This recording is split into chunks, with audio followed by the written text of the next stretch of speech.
Bonjour. Je voudrais remercier la Maison de la Poésie et le festival Paris en toutes lettres de nous avoir invités avec Pierre Beau à présenter mon dernier livre qui vient de sortir aux éditions POL, qui est une traduction de 21 contes de Grimm et un texte que j'ai écrit en guise d'introduction qui s'appelle « Elle était une fois », qui donne un peu les partis pris de traduction que j'ai choisi de prendre. En 2 mots, j'ai essayé d'être très proche de ce que j'entendais dans la langue d'origine, une langue comme ça assez simple, répétitive, un peu minimaliste, faite pour l'oralité. J'ai pris 2 libertés par rapport aux frères Grimm. D'abord, j'ai basculé le texte au présent pour le rendre plus actif, plus dynamique, hein, toujours dans le sens de cette oralité. Et ensuite, en fait, un peu à force de fréquenter les contes de Grimm comme ça pendant 1 an, j'en ai eu un peu assez de la place des femmes dans cette littérature et dans notre mémoire, qui est donc soit victime, soit méchante, soit vieille, soit morte, soit marâtre, soit laide. Enfin, pas tellement d'alternatives, d'autres alternatives. Et donc, j'avais envie d'offrir d'autres aventures aux femmes. Et donc, je me suis permis de changer les genres. Voilà. J'ai mis il pour elle, et puis j'ai mis des fois parâtre pour marâtre, mais à part ça, je n'ai rien changé d'autre. Voilà. Et maintenant, on va y aller.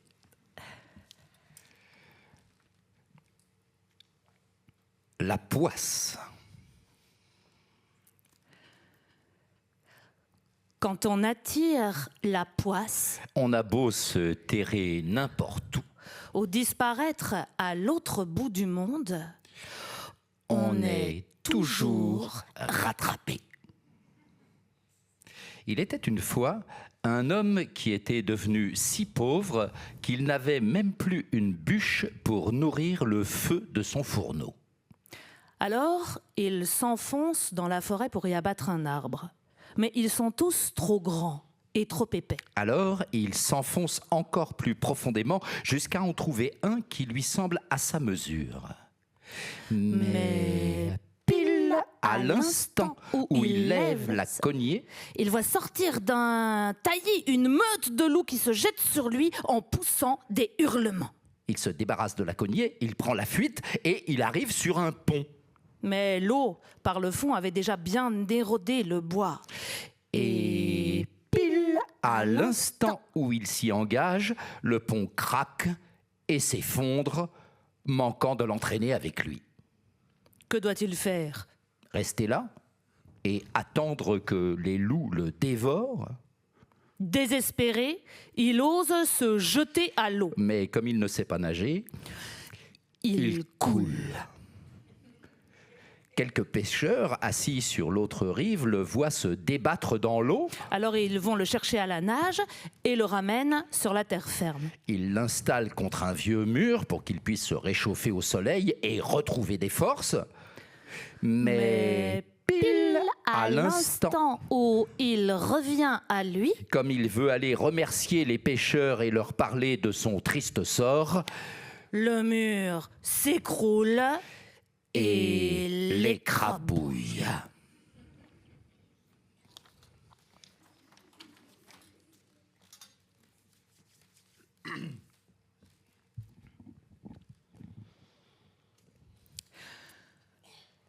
Du genévrier. Il était une fois, il y a très longtemps maintenant, peut-être 2000 ans, un homme riche qui avait une femme belle et pieuse. Et ils s'aimaient très fort, mais ils n'avaient pas d'enfant. Pourtant, ils en voulaient vraiment. Et la femme priait jour et nuit pour en avoir un. Mais ils n'en avaient pas. Ils n'en avaient jamais. Devant leur maison, il y avait une cour avec un genévrier. Un jour, la femme se met dessous pour éplucher une pomme. C'est l'hiver. Et pendant qu'elle épluche la pomme, elle se coupe le doigt et le sang tombe sur la neige. Ah, dit la femme, et elle soupire au plus profond d'elle-même, et elle regarde le sang, et elle est prise de nostalgie. Ah, si seulement je pouvais avoir un enfant, aussi rouge que le sang, et aussi blanc que la neige. Et tout en disant cette phrase, elle devient tout à coup très joyeuse. C'est comme si quelque chose devait arriver pour de vrai. Alors elle s'en retourne à la maison, et 1 mois se passe, et la neige disparaît. Et après 2 mois, tout redevient vert. Et après 3 mois, les fleurs sortent de terre. Et après 4 mois, tous les arbres se mettent à pousser dans le bois. Et les branches vertes s'en mêlent les unes aux autres. Et les oiseaux chantent, et ça résonne dans toute la forêt. Et quand les fleurs tombent des arbres, alors le 5e mois est terminé. Et elle se tient toujours sous le genévrier qui sent tellement bon. Et son cœur commence à déborder de joie, et elle tombe à genoux, et elle n'arrive pas à se ressaisir. Et à la fin du 6e mois, les baies du genévrier sont devenues grosses et fermes. Et elle devient très calme. Et au 7e mois, elle les attrape sur le genévrier et elle les mange avec frénésie. Et alors, elle devient triste et malade. Et alors passe le 8e mois. Et elle appelle son mari et elle pleure. Et elle dit « Si je meurs, enterre-moi sous le genévrier. » Et alors elle s'apaise. Et elle se réjouit jusqu'à la fin du 9e mois. Et là, elle a un enfant. Aussi blanc que la neige et aussi rouge que le sang. Et quand elle s'en rend compte, elle se réjouit tellement qu'elle en meurt. Alors son mari l'enterre sous le genévrier et il commence par pleurer très fort. Ça dure un certain temps et puis les larmes coulent plus doucement. Et puis il pleure encore un peu, et puis il s'arrête. Et alors, il reprend à nouveau une femme. Avec cette nouvelle femme, il a un garçon. Mais l'enfant qu'il a eu avec la première femme est une petite fille. Et elle est rouge comme le sang et blanche comme la neige. Et quand la nouvelle femme regarde son fils, elle l'aime vraiment très fort. Mais après, quand elle regarde la petite, elle en a des hauts le cœur. C'est comme si elle était en permanence en travers de son chemin. Et elle veut que son fils soit l'unique héritier de sa fortune, et ça la turlupine, et ça l'obsède, et le diable la pousse à être contre la petite fille. Et elle la chasse d'un coin à un autre. Et elle la pince ici, et elle la coince là. Si bien que la pauvre petite vit dans la peur en permanence. Et quand elle rentre de l'école, elle ne sait pas où se mettre pour avoir la paix. Un jour, la femme est dans la chambre du haut. Et là, son petit garçon monte la voir et lui dit « Maman, donne-moi une pomme. » La femme dit « Oui, mon enfant. » Et elle lui donne une belle pomme qu'elle sort d'un coffre. Mais le coffre a un gros couvercle bien lourd avec une grosse serrure en fer Bien coupante. « Maman, dit le petit garçon, est-ce que la sœur peut en avoir une, elle aussi ?» Ça contrarie la femme. Elle dit pourtant oui quand elle rentrera de l'école. Mais quand elle la voit arriver par la fenêtre, c'est exactement comme si le diable s'était emparé d'elle. Et elle change d'avis et elle reprend la pomme à son fils et elle lui dit « Pas avant ta sœur !» Et elle jette la pomme dans le coffre et elle le referme bien fort. Et quand la petite fille passe la porte, le diable la pousse à lui dire très gentiment « Ma fille, est-ce que tu veux une pomme ?» Et en même temps, elle la regarde d'un air terrible. La petite dit « Maman, comme tu as l'air furieuse, oui, donne-moi une pomme. » Alors là, la mère se dit qu'elle doit la rassurer. « Viens avec moi, dit-elle. » Et elle ouvre le couvercle du coffre. Attrape donc une pomme. Et quand la petite fille se penche à l'intérieur du coffre, le diable lui souffle et... Et elle rabat le couvercle tellement fort que la tête valse et tombe dans les pommes rouges. Et alors là, elle est envahie par la peur. Et elle se dit « Oh, mais qu'est-ce que j'ai fait ?» Alors, elle descend dans sa chambre. Et elle sort du premier tiroir de la commode un linge blanc. Et elle remet la tête bien en place sur le cou. Et elle la fait tenir avec le linge. Et puis, elle installe la petite sur une chaise devant la porte. Et elle lui met une pomme dans la main, Si bien qu'on ne soupçonne plus rien. Ensuite, le petit va voir sa mère à la cuisine. Elle est devant le feu et elle touille une grande marmite remplie d'eau bouillante. « Maman, dit le petit, la sœur est assise devant la porte et elle est toute blanche et elle a une pomme dans la main. Je lui ai dit qu'elle devait me donner la pomme, mais elle ne répond rien.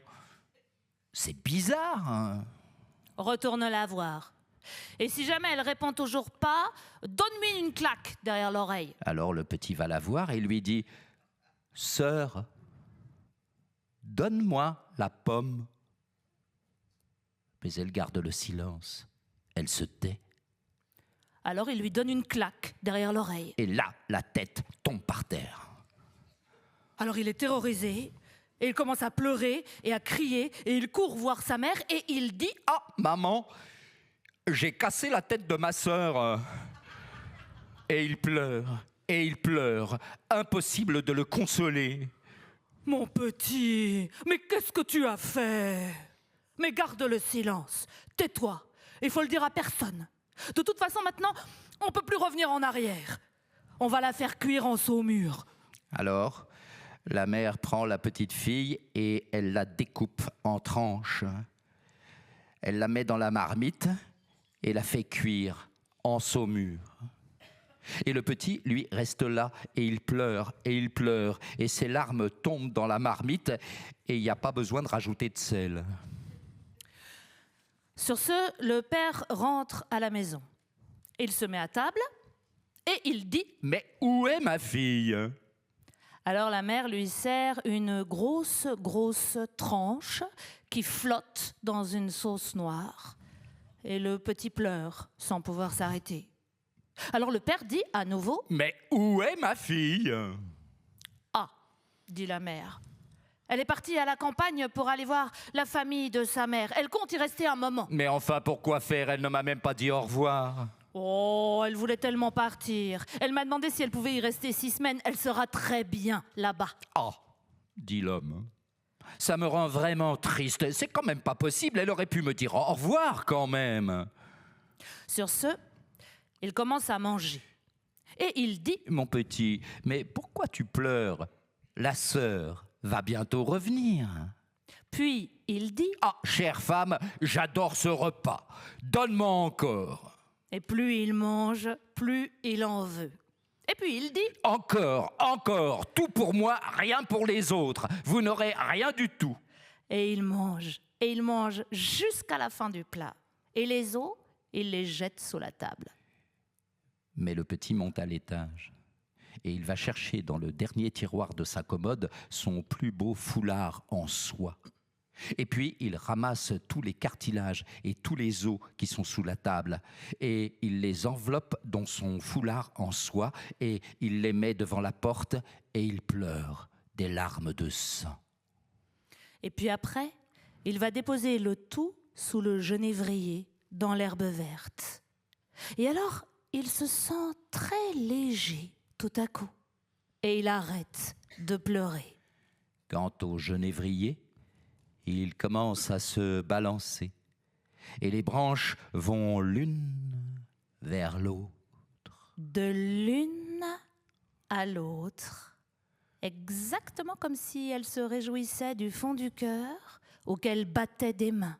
Et à cet instant, une brume se lève tout autour de l'arbre, et au cœur de cette brume, ça flambe comme du feu, et de ce feu s'échappe un très bel oiseau, et il chante très bien. C'est magnifique. Et il vole haut dans le ciel. Fla, fla, fla, fla, fla, fla, fla. Et quand il n'est plus là, le genévrier est redevenu comme avant, et le foulard avec les os a disparu. Alors là, le petit garçon se sent très léger et très heureux, exactement comme si sa sœur était encore en vie. Alors il rentre tout joyeux à la maison, et il se met à table, et Il mange. Mais l'oiseau, lui, s'envole. Loin. Et puis, il va se poser sur la maison d'un orfèvre. Et il commence à chanter. Ma mère m'a massacré. Mon père m'a dévoré. Et mon petit frérot, sous la table a repris tous mes os. Les a posés dans un foulard en soie. À l'ombre du genévrier, ma foi. Je suis cuit, le bel oiseau. Cuit, c'est cuit, moi.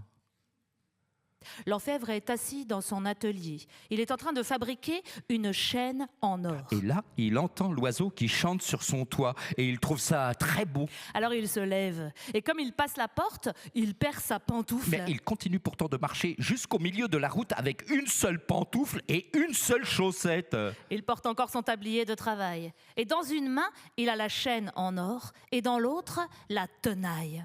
Et le soleil brille tellement fort sur la route. Alors il s'arrête et il regarde l'oiseau. Et alors il dit, « Oiseau, comme tu chantes bien, chante-moi ton air, encore une fois. » Non, dit l'oiseau, je chante pas 2 fois gratis. Si tu me donnes la chaîne en or, je veux bien chanter encore une fois. « Tiens, dit l'orfèvre, voilà la chaîne. Maintenant, chante-moi ton air, encore une fois. » Alors l'oiseau arrive, il attrape la chaîne en or avec ses serres droites, il se pose devant l'orfèvre et il chante. Ma mère m'a massacré, mon père m'a dévoré, et mon petit frérot, sur la table a repris tous mes os, les a posés dans un foulard en soie, à l'ombre du genévrier, ma foi. Je suis cuit, le bel oiseau, cuit, c'est cuit, moi. Puis l'oiseau s'envole chez un cordonnier. Il se pose sur son toit et il chante. Ma mère m'a massacré, mon père m'a dévoré, et mon petit frérot. Le cordonnier l'entend chanter, alors il sort en bras de chemise devant sa porte et il regarde le toit de sa maison et il doit mettre la main devant ses yeux pour ne pas être aveuglé par le soleil. Oiseau, dit-il, comme tu chantes bien. Et alors il appelle sa femme, restée à l'intérieur. Femme, viens ici, il y a un oiseau là.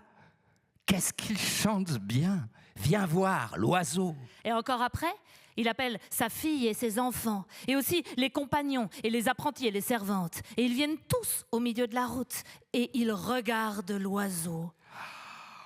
Qu'est-ce qu'il est beau! Et il a de si belles plumes rouges et bleues, et autour du cou, il a comme de l'or pur, et ses yeux sont plus brillants que des étoiles. Oiseau, dit le cordonnier, chante-moi ton air, encore une fois. Non, dit l'oiseau, je chante pas 2 fois gratis. Tu dois m'offrir quelque chose. Femme, dit l'homme, monte là-haut sur la dernière étagère, il y a une paire de chaussures rouges. Amène-la-moi. Alors la femme y va et ramène les chaussures. Tiens, oiseau, dit l'homme, et maintenant, chante-moi ton air, encore une fois. Alors l'oiseau arrive et il attrape les chaussures avec ses serres gauches et il retourne se poser sur le toit pour chanter. Ma mère m'a massacré, mon père m'a dévoré, et mon petit frérot, sous la table a repris tous mes os, les a posés dans un foulard en soie, à l'ombre du genévrier, ma foi. Je suis cuit, cuit le bel oiseau, cuit, cuit, c'est cuit, cuit moi, C'est cuit-cuit-moi. c'est cuit, cuit moi. C'est cuit-cuit-moi. Et dès qu'il a fini de chanter, il s'envole.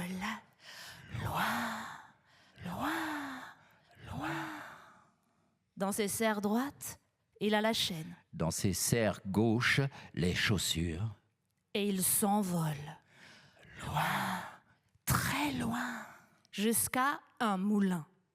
Et le moulin tourne. Clic, clac, clic, clac. Clic, clac. Et dans le moulin, il y a 20 garçons meuniers qui taillent une meule et la cognent. Hic, hac, hic, hac, hic, hac. Et le moulin tourne. Clic, clac, clic, clac, clic, clac. Et alors l'oiseau se pose sur un tilleul devant le moulin et il chante « Ma mère m'a massacré ». Et là, l'un des gars s'arrête de travailler. Mon père m'a dévoré. Et là, ils sont 2 à s'arrêter pour l'écouter. Et mon petit frérot, et maintenant ils sont 4 à s'arrêter. Sous la table a repris tous mes os, les a posés dans un foulard en soie. Et maintenant, il n'y en a plus que 8 qui travaillent. Allons, Et maintenant plus que 5. du genévrier, ma foi. Et maintenant, plus qu'un seul.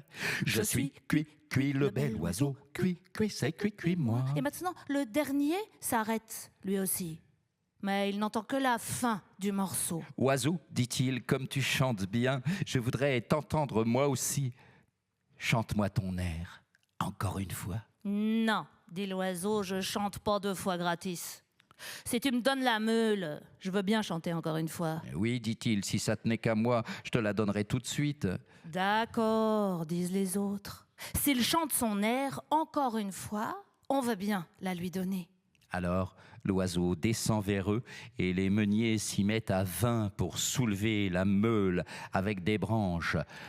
Oh, hiss, oh, hiss, oh, hiss. Et alors, l'oiseau passe sa tête dans le trou. Et ça lui fait comme un collier. Et il s'envole à nouveau dans l'arbre et il chante « Ma mère m'a massacré, mon père m'a dévoré, et mon petit frérot, sous la table a repris tous mes os, les a posés dans un foulard en soie, à l'ombre du genévrier, ma foi. Je suis cuit, cuit le bel oiseau, cuit, cuit, c'est cuit, cuit moi. » Quand il a fini de chanter, Il déploie ses ailes et...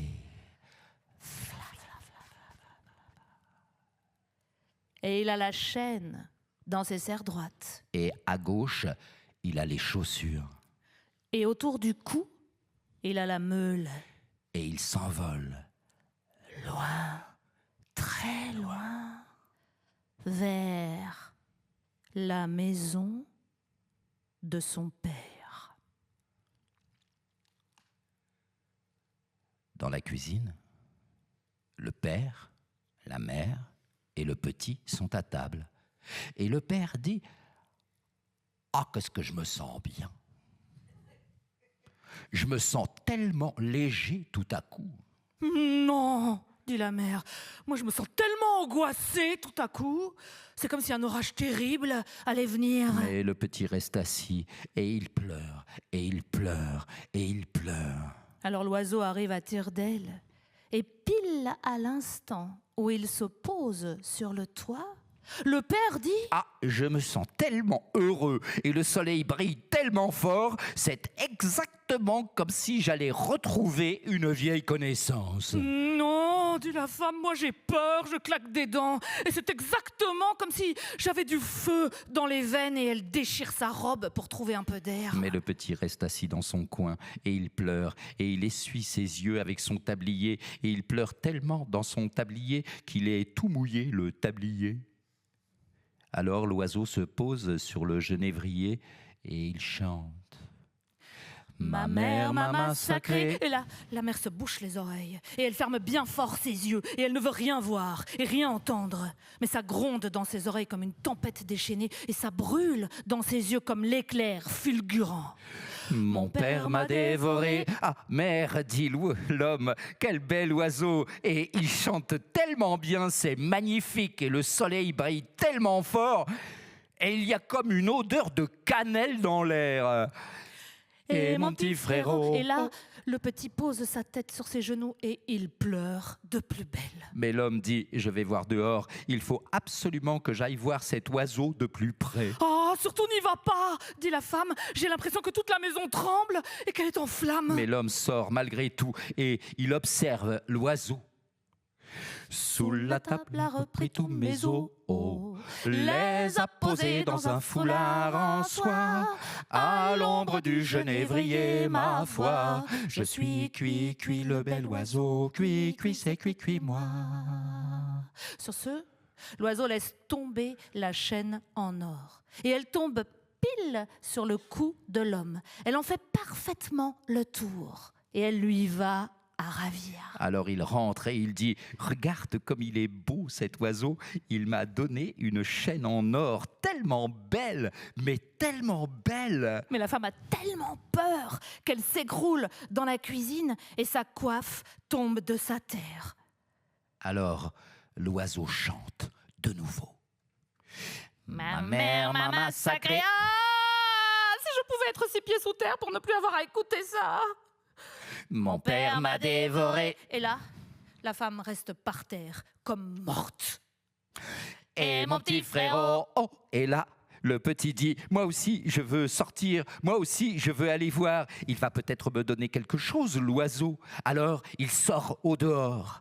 Sous la table a repris tous mes os, les a posés dans un foulard en soie. Alors l'oiseau lui lance les chaussures.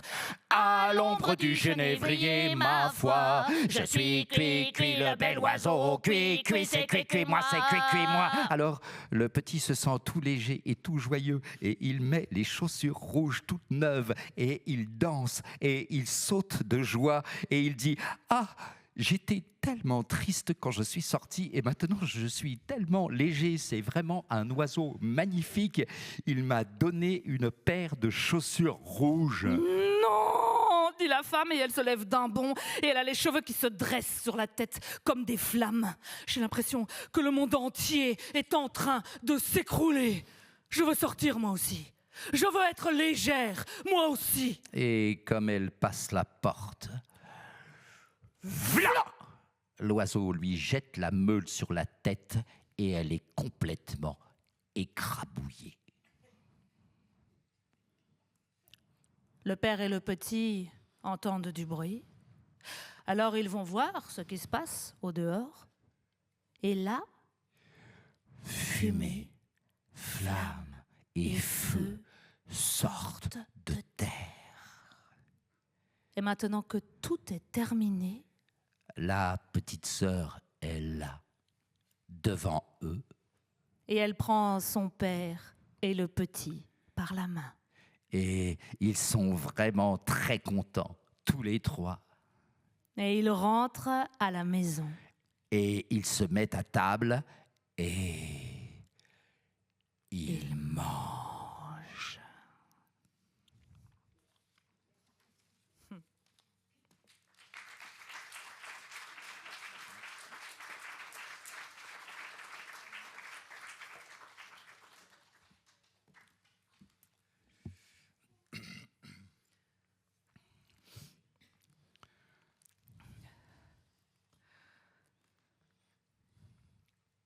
La vieille grand-mère et la petite fille.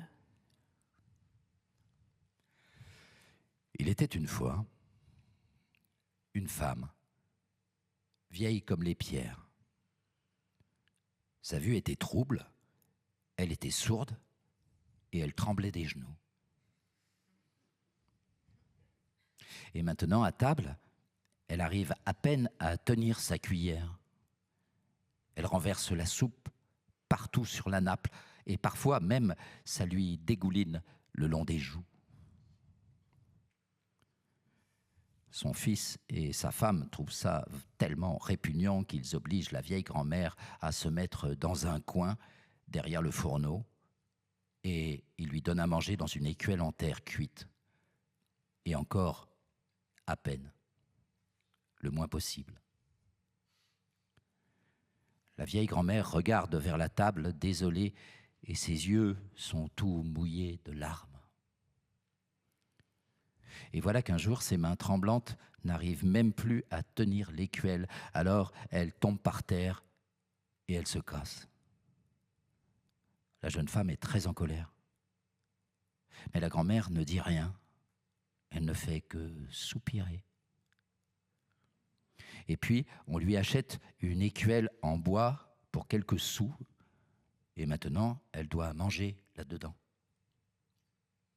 Et donc, elle est assise là, comme ça. Et un jour, sa petite fille de 4 ans ramasse des bouts de bois qui traînent par terre. « Mais qu'est-ce que tu fais ?» lui demande le père. « Je fabrique une petite auge pour mon papa et ma maman, répond l'enfant. C'est là que vous devrez manger quand je serai devenue grande. »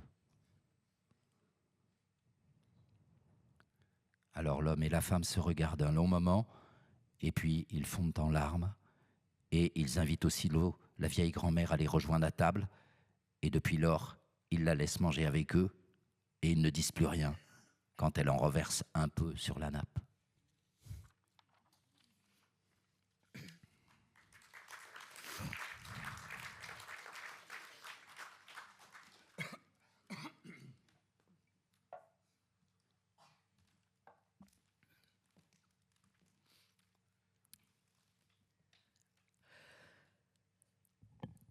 Petit béret rouge. Il était une fois un petit garçon qui était si mignon que tout le monde l'aimait dès qu'il apparaissait. Son grand-père en particulier aurait tout donné pour lui.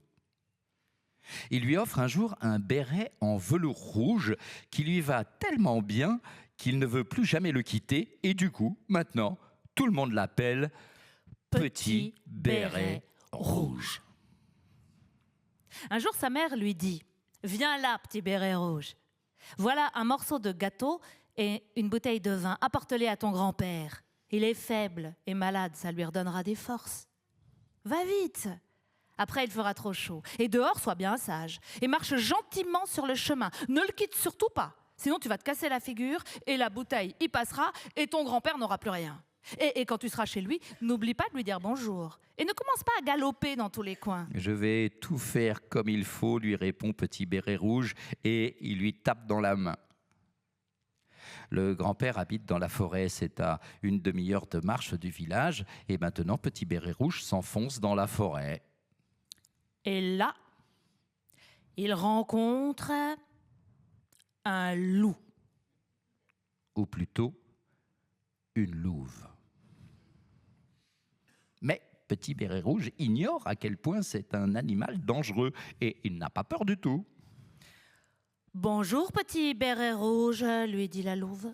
« Bonjour la louve. »« Où vas-tu si tôt, petit béret rouge ?»« Chez mon grand-père. »« Qu'est-ce que tu caches là, sous ton tablier ?»« Du vin et une part de gâteau. On l'a fait hier pour mon grand-père qui est faible et malade, ça va lui faire plaisir et lui redonner des forces. » Et il habite où, ton grand-père, petit béret rouge ? Un peu plus loin dans la forêt, à un quart d'heure de marche. Sa maison est sous les 3 grands chênes. Et juste à côté, il y a des noisetiers. Mais tu dois connaître, hein. La louve se dit alors, cette petite chose bien tendre, c'est un morceau de choix bien meilleur que le vieux papy. Faut que j'arrive à les choper les deux d'un coup. Alors, elle fait un bout de chemin à côté de Petit béret rouge et puis elle lui dit « Petit béret rouge, il y a plein de belles fleurs partout, mais toi, tu les regardes pas. J'ai l'impression que t'entends même pas les oiseaux chanter. Tu marches la tête baissée, comme si t'allais à l'école. Pourtant, c'est amusant la forêt, tu trouves pas ?» Petit béret rouge relève alors la tête et quand il voit les rayons du soleil danser au travers des branches de ci, de là, et des belles fleurs partout, il se dit « Et si j'amenais un beau bouquet de fleurs au grand-père, en plus du reste. Ça lui ferait drôlement plaisir, il est encore tôt, j'ai largement le temps. Et il s'éloigne du chemin pour aller dans la forêt chercher des fleurs. Et il en cueille une. Et il se dit, oh, mais là, plus loin, il y en a une autre qui est encore plus jolie. Et il court vers elle et il s'enfonce toujours plus profondément dans la forêt. Et pendant ce temps-là, la louve trace direct juste à la maison du grand-père. Et elle toque à la porte. Qui est là? C'est Petit Béret Rouge. J'ai du vin et des gâteaux, ouvre-moi. Mais il suffit de baisser la poignée, je suis trop fatigué pour me lever. La louve baisse donc la poignée. La porte s'ouvre. Elle s'avance sans dire un mot jusqu'au lit du grand-père et elle le dévore. Et puis elle enfile ses vêtements, elle met son bonnet de nuit, elle se couche dans son lit et elle tire les rideaux. Et pendant ce temps-là, Petit Béret Rouge court après les fleurs et il en ramasse tant et tant qu'il n'arrive même plus à les porter. Et soudain, il repense à son grand-père et il se met en route pour aller chez lui. Il est très étonné de trouver la porte grande ouverte et quand il rentre dans la chambre, il trouve que tout est bizarre autour de lui. Et il se dit, oh mon Dieu, mais pourquoi j'ai si peur aujourd'hui alors que d'habitude, j'adore être chez mon grand-père. Il lance « Bonjour !» mais pas de réponse. Sur ce, il s'approche du lit, il ouvre les rideaux. Le grand-père est couché là et son bonnet de nuit lui cache la moitié du visage. Il a vraiment l'air bizarre. Hé, grand-père, mais qu'est-ce qu'elles sont grandes tes oreilles? C'est pour mieux t'entendre. Hé, grand-père, mais qu'est-ce qu'ils sont grands tes yeux? C'est pour mieux te regarder. Hé, grand-père, mais qu'est-ce qu'elles sont grandes tes mains? C'est pour mieux te toucher. Mais grand-père, mais qu'est-ce qu'elle est grande et moche ta gueule? C'est pour mieux te manger. Et à peine la louve a-t-elle fini de parler qu'elle se jette hors du lit et dévore le pauvre Petit Béret Rouge. Et maintenant que la louve est bien repue, elle s'allonge dans le lit, elle s'endort et elle se met à ronfler comme c'est pas possible. Un chasseur passe justement aux abords de la maison et il se dit « Mais pourquoi il ronfle si fort, le vieillard? Faut que j'aille voir si tout va bien. » Alors il rentre dans la chambre et quand il s'approche du lit, il voit la louve couchée là. « Ah, te voilà, vieille pécheresse, ça fait un bail que je te cherche. » Alors il épaule sa carabine. Mais il se dit soudain que si ça se trouve, la louve a mangé le grand-père et qu'on peut encore le sauver.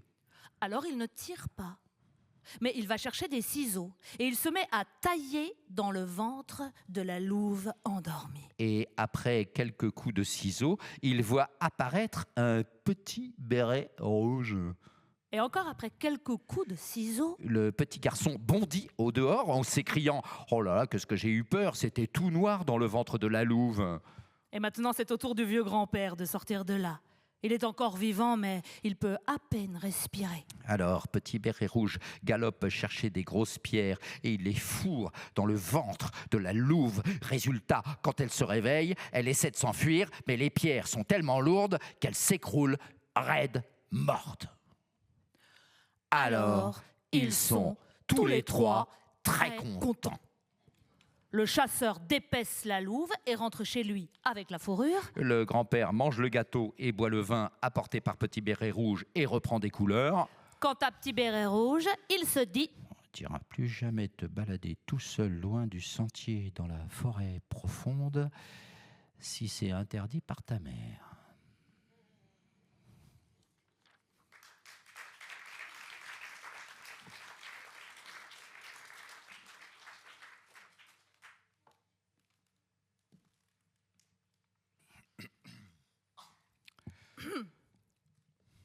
Un conte pas très connu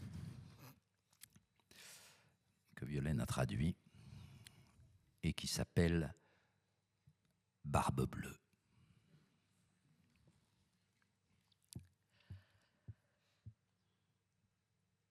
Dans une forêt vivait un homme qui avait 3 filles et un fils qui était très beau.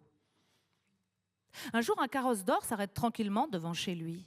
Il est tiré par 6 chevaux et escorté d'une foule de serviteurs. Un roi en sort et dit à l'homme: « Je souhaite prendre votre fils pour époux. » L'homme se réjouit d'une telle opportunité pour son fils et dit aussitôt « oui ». Il n'y a d'ailleurs rien à redire à ce prétendant, sauf qu'il a une barbe complètement bleue, qui fait un peu bizarre à première vue. Le jeune garçon, lui aussi, commence par avoir peur à l'idée de l'épouser, mais face aux insistances de son père, il finit par accepter. Pourtant, comme il est encore terriblement angoissé, il va trouver ses 3 sœurs, il les prend à part et leur dit: « Mes chères sœurs, si jamais vous m'entendez crier, où que vous soyez, laissez tout en plan et courez à mon secours. » Les sœurs promettent de le faire et elles l'embrassent. « Adieu, petit frère. Dès qu'on entend ta voix, on saute sur nos chevaux et on arrive. » Sur ce, il rejoint Barbe-Bleue dans son carrosse et s'en va avec lui. Quand il arrive au château, tout est magnifique. Et le moindre de ses souhaits, maintenant qu'il est roi, est immédiatement exaucé. Et il aurait pu être très heureux si seulement il avait réussi à s'habituer à la barbe bleue du roi. Mais il est toujours vert de peur quand il la voit. Après un certain temps, Barbe-Bleue lui dit « Je dois faire un grand voyage. Tiens, voilà toutes les clés du château, tu peux ouvrir toutes les portes et tout examiner. Sauf la chambre qui s'ouvre avec cette petite clé en or.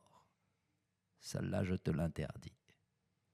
Si jamais tu l'ouvres, ta vie est perdue. » Il prend les clés, il jure de lui obéir.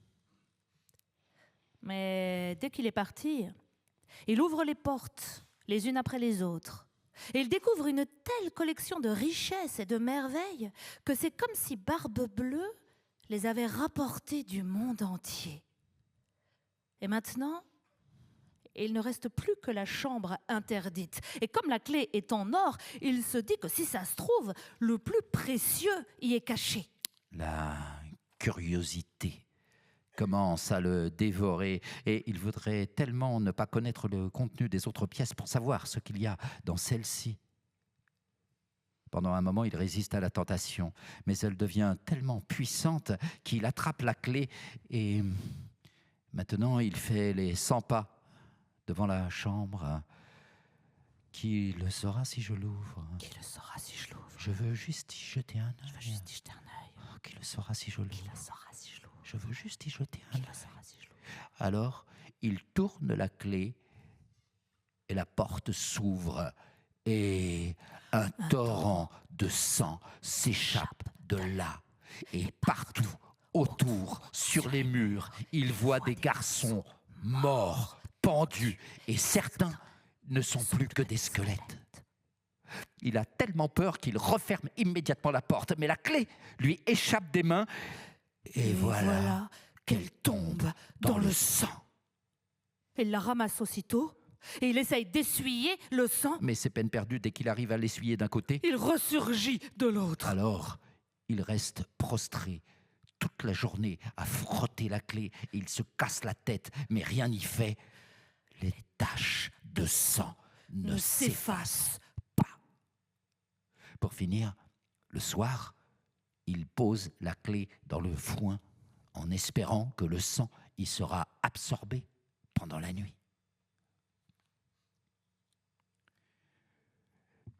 Mais le lendemain, Barbe-Bleue rentre à la maison. Et la première chose qu'il lui demande, les clés. Son cœur bat la chamade. Il lui donne le trousseau en espérant qu'il ne va pas remarquer qu'il manque la clé en or, mais il les compte les unes après les autres. Et maintenant qu'il a fini, il lui dit droit dans les yeux, « Où est la clé de la chambre secrète ?» Il devient rouge sang et lui répond « Elle est en haut, je l'ai déplacée, j'irai la chercher demain. » Vas-y plutôt tout de suite, chère Marie. J'en ai besoin. Tout de suite. Ah, mais en fait, je dois te dire, je l'ai perdue dans le foin. Il faut d'abord que je la cherche. Et tu ne l'as pas perdu du tout, dit Barbe-Bleue hors de lui. Tu l'as posée là-bas pour faire disparaître les taches de sang. Donc, tu n'as pas respecté mes ordres et tu as été dans cette chambre. Mais maintenant, tu vas y retourner tout de suite, que tu le veuilles ou non.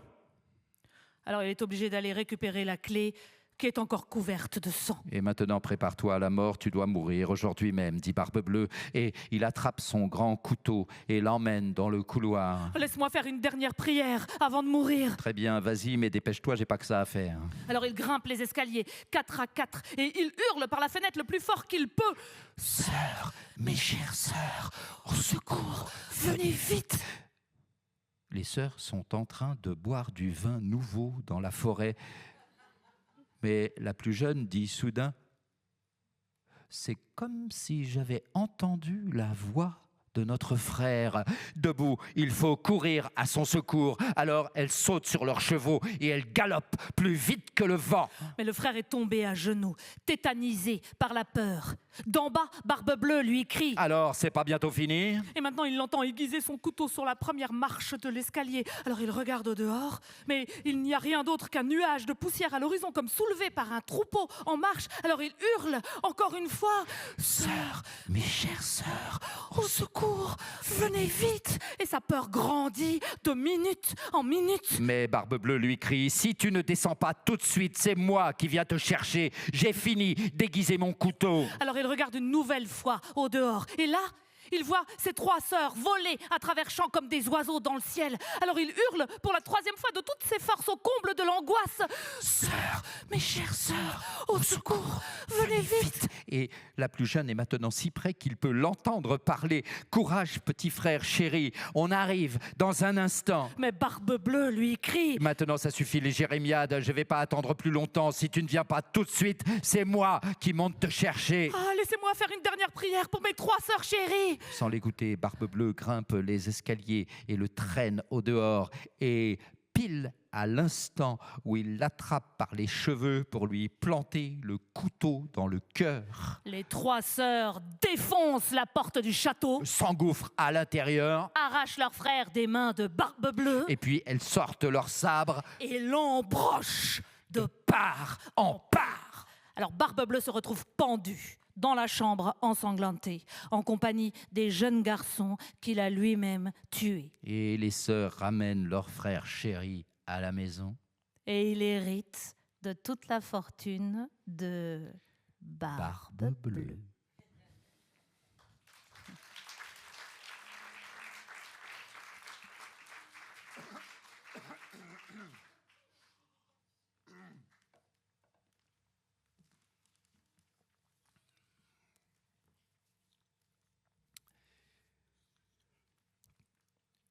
Petit églantier.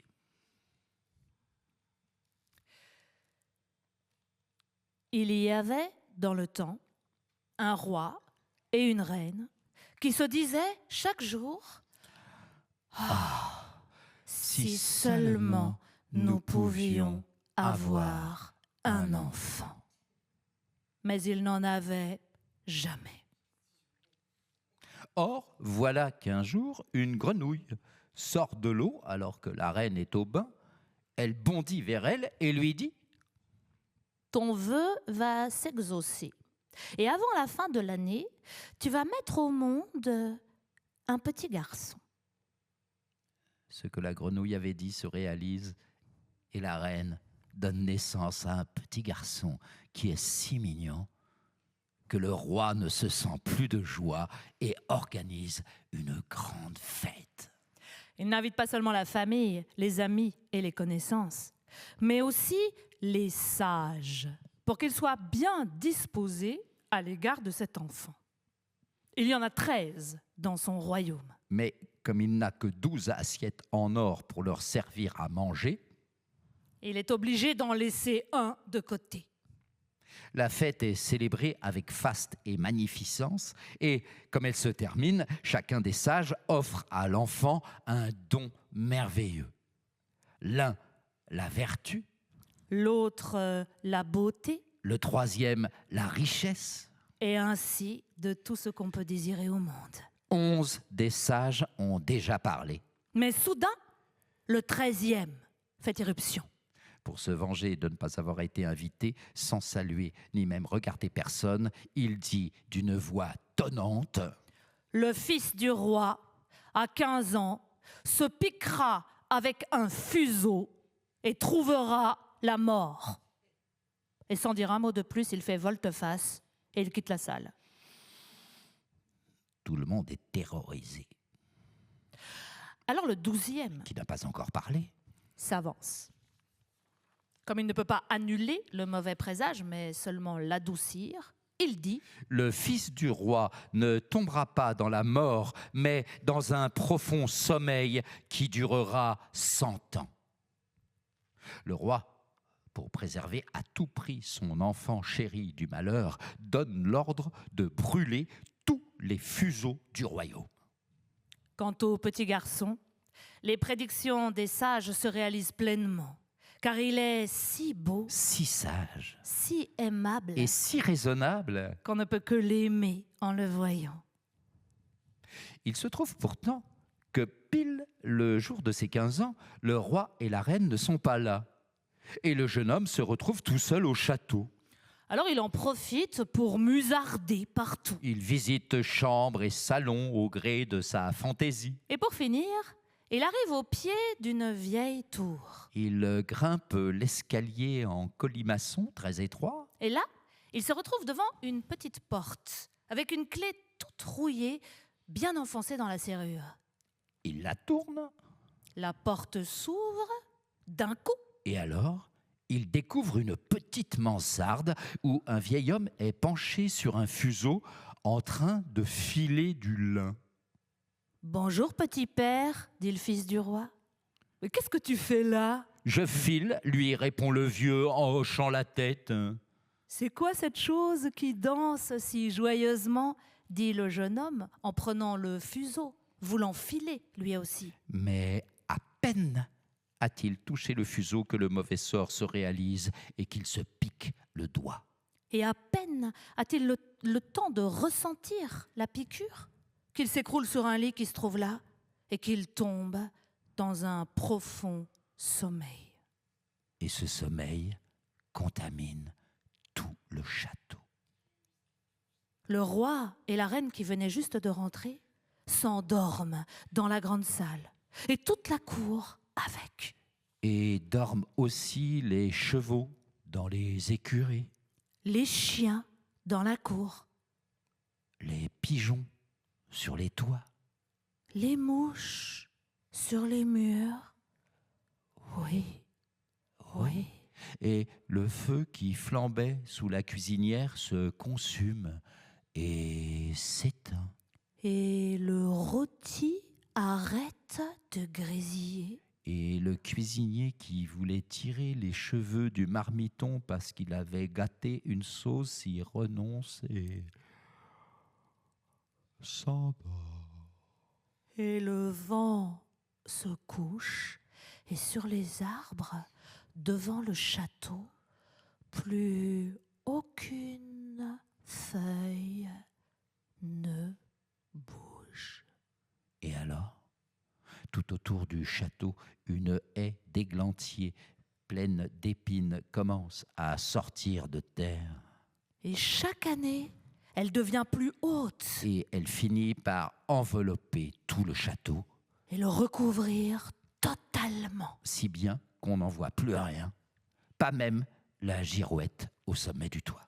Et partout dans le pays, une légende se propage sur le beau prince endormi. Qu'on appelle désormais petit églantier.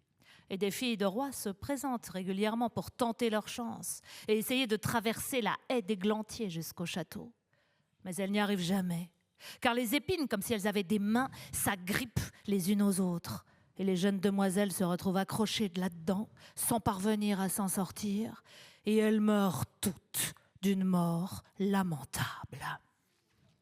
Au bout de longues années, une fille de roi se présente à nouveau dans le pays et elle rencontre une vieille femme qui lui raconte que derrière la haie d'Églantier, il y aurait, paraît-il, un château dans lequel un fils de roi d'une grande beauté Et qui s'appellerait Petit Églantier. dormirait depuis maintenant 100 ans et avec lui la reine, le roi et toute la cour. Par sa grand-mère, elle sait aussi que des filles de roi se sont déjà présentées en grand nombre et qu'elles ont tenté de traverser la haie d'épines, mais qu'elles sont restées accrochées là-dedans et qu'elles sont toutes mortes d'une mort lamentable. Alors la jeune fille dit « Moi, j'ai peur de rien. Je vais passer au travers pour aller voir Petit Églantier le magnifique. » La brave dame a beau l'en dissuader, rien n'y fait. Or, il se trouve que les 100 ans viennent juste de s'écouler. C'est précisément le jour où Petit Églantier doit se réveiller.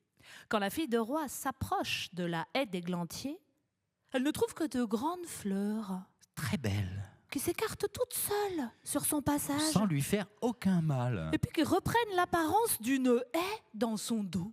Dans la cour du château, elle découvre les chevaux et les chiens de chasse couchés par terre en train de dormir. Les pigeons posés sur le toit, la tête repliée sous l'aile. Et quand elle rentre à l'intérieur de la demeure, Les mouches dorment sur les murs. Oui. le cuisinier lève encore la main comme pour empoigner le marmiton. Et la servante est figée devant la poule noire qu'elle s'apprête à plumer. Alors elle va plus loin et dans la grande salle, elle découvre toute la cour couchée par terre en train de dormir. Et là-haut, près du trône, le roi et la reine sont couchés, eux aussi. Alors elle va encore plus loin et tout est si calme qu'elle n'entend que son propre souffle. Et enfin, elle arrive au pied de la tour. Et là, elle ouvre la porte de la mansarde où dort Petit Églantier. Et il est couché là. Et il est tellement mignon qu'elle ne peut plus le quitter des yeux. Et elle se penche. Et elle lui donne un baiser. Et pile à l'instant où ce baiser l'effleure, Petit Églantier ouvre un œil il se réveille et il la regarde très gentiment. Alors, ils descendent tous les deux et le roi se réveille et la reine et toute la cour et chacun se regarde avec des yeux ronds comme des billes. Et les chevaux dans la cour se relèvent et s'ébrouent. Les chiens de chasse bondissent et remuent la queue. Les pigeons sur le toit sortent la tête de leurs ailes, regardent à la ronde et s'envolent à l'horizon. Les mouches sur les murs rampent un peu plus loin. Oui. Le feu reprend sous la cuisinière, il chauffe et cuit le repas. Et le rôti recommence à grésiller. Et le cuisinier donne une telle gifle au marmiton qu'il se met à crier. Et la servante plume la poule jusqu'au bout. Et alors, on célèbre en grande pompe le mariage de la fille de roi. Avec Petit Églantier. Et ils vivent heureux jusqu'à la fin de leur jour.